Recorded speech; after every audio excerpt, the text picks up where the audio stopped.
Hey there! Today we're diving into an interesting problem regarding iPhone live photos. So, here's the problem when downloading live photos from iCloud. We often come across both JPEG and MOV files. While we can easily check the dimensions of the JPEG file, it's a whole different story with the MOV file. No dimensions are listed when we open it, leaving us in a bit of a pickle.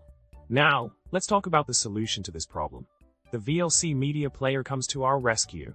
By using VLC, we can easily access the metadata of the MOV file.